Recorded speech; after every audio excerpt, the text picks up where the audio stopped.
Assalamualaikum warahmatullahi wabarakatuh dan selamat malam ya. Jadi pada kesempatan ini Bapak coba sampaikan tentang keselamatan dan kesehatan kerja K3. Saya kira ini sering kita dengar kesempatan 3, tapi tidak apa-apa, Bapak akan bawakan materi tentang bagaimana K3 dalam musim pandemi ini atau COVID-19 ini ya. Nah, sebagaimana kita ketahui bahwa K3 itu menurut Undang-Undang Nomor 1 Tahun 90 adalah kecelakaan yang diartikan suatu kejadian yang tidak diinginkan yang mengakibatkan cedera terhadap manusia atau kerusakan terhadap harta benda serta lingkungan kerja, meliputi kecelakaan kerja, kemudian ada kebakaran, peledakan, penyakit akibat pencemaran lingkungan dan lain sebagainya. Ya. Kemudian bagaimana sih K3 dalam aspek kondisi pandemi COVID-19? Nah, kalau dalam suatu ruangan, maka kita harus memenuhi protokol kesehatan. Yang pertama, jarak antara tempat duduk antara yang satu dengan yang lainnya, kemudian pintu masuk ya, pintu masuk dan pintu keluar harus berbeda sehingga itu bisa meminimalkan pertemuan antara orang atau setiap individu. Kemudian tindakan pencegahan COVID-19 yang harus kita lakukan yang pertama adalah jarak antara orang satu dengan yang lain atau 1 meter. Kemudian masker. Yang ketiga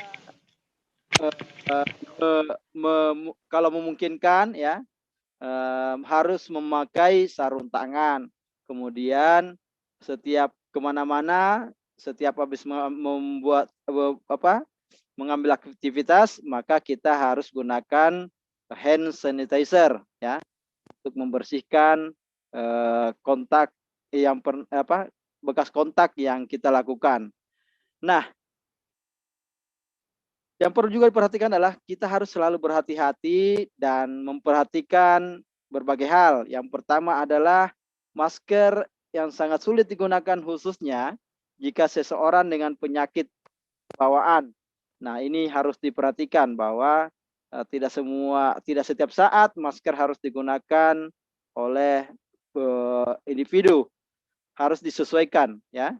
Kemudian anak-anak, jangan sampai masker tersebut bukan membawa manfaat bagi kita, tetapi malah membawa mudarat ya.